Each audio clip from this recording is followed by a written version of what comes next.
William Whipple was born in 1730 and grew up in this Kittery house which sits above the Piscataqua River.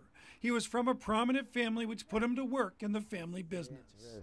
He went to sea when he was 12 and worked his way up since his father, William Whipple Sr., was a ship owner from Kittery. William went into business with his brother Joseph and they were successful. However, William was not adept with the ladies. 91-year-old Constance Heron, who once lived in Whipple's childhood home, told me the local story about how William once got left at the altar. So William went up, and there's all her finery all laid out, but she's sitting in a rocking chair, just calm as could be. And he said, "Are you going to get ready to be married? I'm going to be married." And she said, "No, I'm not going to get married today." And he said, "Well, it's today or never." And she said, "Well, I guess it's never." His cousin Samuel Moffett got William into trouble. Samuel was a poor record keeper, drank, and gambled. The result was a creditor named Livius knocking on the door. William took Samuel to the Caribbean to protect him from Livius. Well, because there was a law that was still on the books that said that anybody who took someone out of the colony had to post a bond, basically to cover their death. This prompted major events in William's life. He ended his business partnership with his brother Joseph to protect Joseph from Livius. He also began to manage his uncle John Moffett's business affairs and ended up marrying John's daughter, his own first cousin, Catherine Moffett. What we've wondered is if maybe this wasn't a marriage of convenience. He was 40 years old.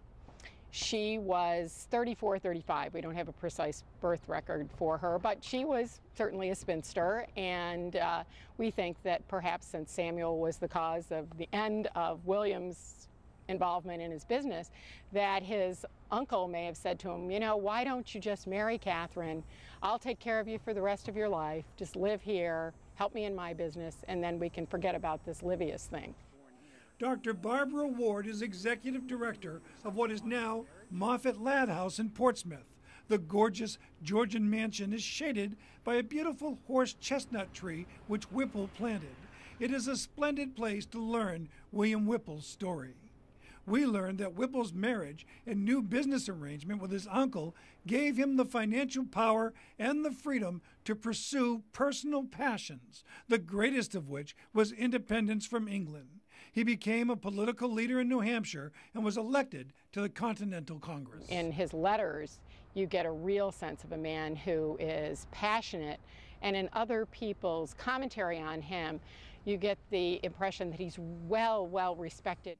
On July 2nd, 1776, New Hampshire's delegation voted for independence. It was declared 2 days later, and sometime that summer, William Whipple's name went down in history when he signed the Declaration of Independence. And they signed it based on the location of the particular colony, state that they represented. And that's why William Whipple signed up here along with Josiah Bartlett and later Matthew Thornton. Whipple backed up his feelings by leading a brigade of New Hampshire militia. He arrived at the Battle of Saratoga late, but was able to participate in an artillery barrage and was one of the 3 chosen to negotiate the surrender of England's skilled general, Burgoyne.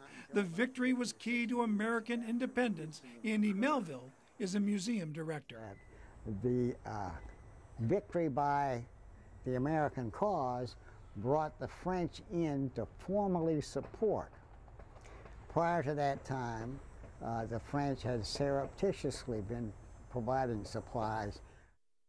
Although the Declaration says that all men are created equal, Whipple at least once dealt in the slave trade. He also owned a slave named Prince Whipple, who served as his manservant and accompanied him to war.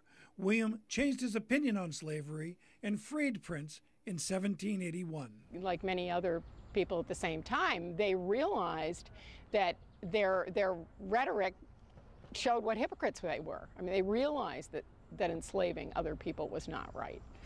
And so I think that absolutely Absolutely. And some who had seen the slave trade firsthand became its greatest opponents, too.